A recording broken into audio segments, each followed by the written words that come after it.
தந்தை, மகன், தூய ஆவியின் பெயராலே ஆமேன். மூவொரு கடவுளுடைய அருளும் ஆசீரும் பாதுகாப்பும் வழிநடத்துதலும் உங்களோடு இருப்பதாக. இயேசுவில் என் அன்பு சொந்தங்களே, இன்று ஜூன் 13 பதுவை நகர் புனித அந்தோனியாருடைய விழா. புனிதருடைய திருநாள் நல்வாழ்த்துக்களை உங்கள் ஒவ்வொருவருக்கும் பெரும் மகிழ்ச்சியோடு தெரிவித்துக் கொள்கிறேன். புனிதருடைய வல்லமிக்க பரிந்துரைதாமே உங்கள் உள்ளத்திற்கும் இல்லத்திற்கும் இறை அருளை நிறைவாய் கொண்டு வந்து சேர்ப்பதாக.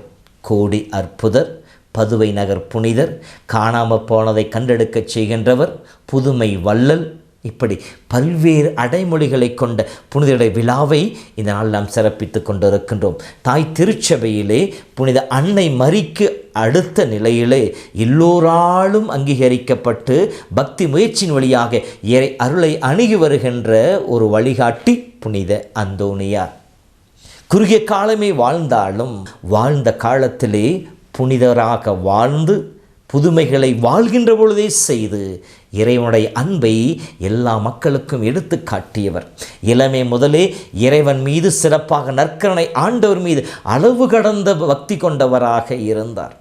ஆலயத்தை ஜெபித்து கொண்டிருக்கின்ற பொழுது, நற்கருணை ஆண்டவரை துதித்து கொண்டிருக்கின்ற பொழுது, சாத்தான் அவரை சோதிக்க வருகின்ற பொழுது சிலுவை அடையாளம் வரைந்து பேயை துரத்தி அடித்தவராக இருக்கின்றார்.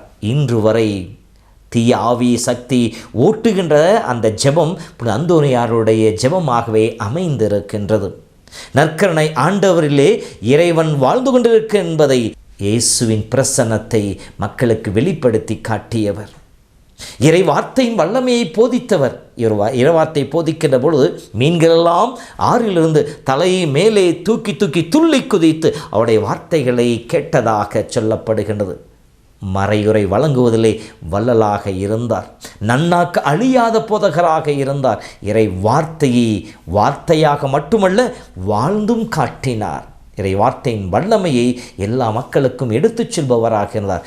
இத்தகைய புனிதர் விழாவை கொண்டாடுகின்ற நாளிலே அந்த புனிதருடைய படத்தையோ உருவத்தையோ பார்க்கின்ற பொழுது அதில் இருக்கின்ற ஒரு 3 அடையாளங்களை கொண்டு இந்த நாளிலே சிந்தனையை பகிர்ந்து கொள்ள ஆசைப்படுகிறேன். முதலாவதாக அவருடைய அந்த சுருவத்தை பார்க்கின்ற பொழுது அவருடைய கையிலே தாங்கி இருக்கின்ற லீலி மலர்.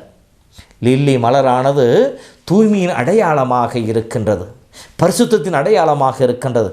தூய உள்ளத்தோர் பேறு பெற்று என்று சொல்லி கடவுள் சொன்னார். தூய்மையாலன்றி எவரும் கடவுளை அணுகி வர முடியாது. தூய உள்ளத்தோர் வேறு பெற்றோர் அவருடைய கடவுள் காண்பார்கள் என்று சொல்லப்பட்டது. புனித அந்தோனியார் தூய்மையின் பிறப்பிடமாக இருந்தார். உள்ளத்திலும் உடலிலும் ஆன்மாவிலும் தூயவராக இருந்தார். இறைவனை காணுகின்ற பாக்கியத்தை பெற்றிருந்தார். இறைவனிடமிருந்து அருளை பெற்றுக் கொடுக்கின்ற ஆசிரை பெற்றவராக இருந்தார். புனித அந்தோனியார் விழாவை கொண்டாடுகின்ற எனக்கு அவர் சொல்லிக் கொடுக்கின்ற முதல் பாடம், தூயோராக இருங்கள். இறை வார்த்தை சொல்வதை போல தூயோராக இருங்கள், உங்கள் கடவுளாகிய ஆண்டவர் தூய என்ற வார்த்தை கேட்டார் போல நாம் கடவுளை தரிசிக்க அவரோடு இணைந்து வாழ தூயவர்களாக இருக்க வேண்டும். தூய்மை என்பது நம்முடைய சிந்தனை, சொல், செயல் அனைத்திலும் தூயவர்களாக இருக்க வேண்டும். இரண்டாவது, அவர் கரங்களிலே குழந்தை இயேசு தவழ்வதை நம்மால் பார்க்க முடியும்.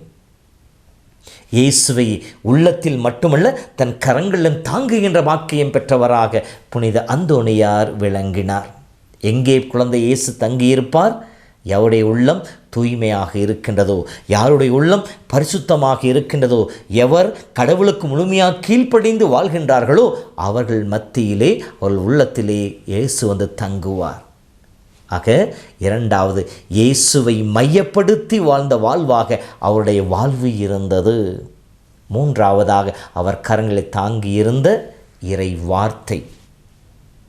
வார்த்தையை உருவான இறைவனை, வார்த்தையை மனு உருவான இயேசுவை தன்னுடைய உள்ளத்தில் மட்டுமல்ல தன் கரங்களை தாங்கி அந்த தாங்கிய வார்த்தைகளை வார்த்தையாக எடுத்து எம்பி எத்தனையோ மக்களை, ஆன்மாக்களை ஆண்டவன் பக்கம் கொண்டு வந்து சேர்த்தவராக இருக்கிறார். மிக வலிமையோடு இறை வார்த்தையை போதித்து பாவிகளுடைய மனதை இறை வார்த்தை என்னும் சம்மட்டியை கொண்டு உடைத்து அவர்களை இறைவன் பக்கம் திருப்பி வரச் செய்தவராக இருக்கின்றார். இறை வார்த்தையை தன் வாழ்வினுடைய மையமாக கொண்டு வாழ்ந்தவராக இருக்கின்றார். புனித அந்தோனியாருடைய விழாவை கொண்டாடுகின்ற பொழுது கோடி அற்புதர் என்று சொல்லி அவரை புகழ்வதால் மட்டுமல்ல, அல்லது காணாமல் போனதை கண்டுபிடிக்க செய்து வருவர். எனவே ஏதாவது காணாமல் போனால் அவருடைய சுருவத்துக்கு முன்னால் போய் ஜெபிப்பது, அவருடைய சுருவத்திலே கருப்பு கயிறை கட்டி மன்றாடுவது, இது மட்டும் பக்தி முயற்சி அல்ல. மாறாக அவரிடம் காணப்பட்ட அவர் தன் சுருவத்தின் வழியாக நாம் ஒவ்வொருவருக்கும் சொல்லிக் கொடுக்கின்ற பாடங்களாம் ஏற்றுக்கொள்ள வேண்டும். நாம் தூயவர்களாக இருக்க வேண்டும். நம்முடைய உள்ளம் இறைமகன் இயேசு தங்கி வசிக்கின்ற இல்லமாக இருக்க வேண்டும். மூன்றாவதாக நான் இறை வார்த்தையின்படி வாழ்பவர்களாக, இறை வார்த்தையை நம் வாழ்க்கையால் போதிப்பவர்களாக இருக்க வேண்டும். இந்த செயல்பாடுகளை செய்கின்ற பொழுது புனித அந்தோனியாரின் உள்ளத்திலே வாழ்விலை தங்கி அதே இறைவன் தாமே நம்முடைய வாழ்விலும் தங்குவார். நாம் விழா கொண்டாடுகின்ற புனிதர் வழியாக இறைவனுடைய அருளையும் ஆசை நம்மால் பெற்றுக்கொள்ள முடியும். ஆகவே அன்பு சகோதரமே, இதோ பதுவை புனிதருடைய விழாவை கொண்டாடுகிற நாளிலே நாமும் ஆண்டவரிடம் கேட்போம். தூய உள்ளத்தோடு இறைவனை தாங்கி இறை வார்த்தையை போதிக்கிற மனிதர்களாக இருக்க அருள் வேண்டுவோம். கடவுள் புனிதர் வழியாக நம் ஒவ்வொருவரும் ஆசீர்வதிப்பாராக. புனித அந்தோனியாரே எங்களுக்காக வேண்டிக் கொள்ளும். ஆண்டவர் உங்களோடு இருப்பாராக.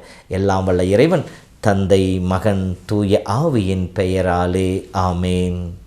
எங்கள் புனித இதய தலைவா, இசையில் வாழ்த்திடு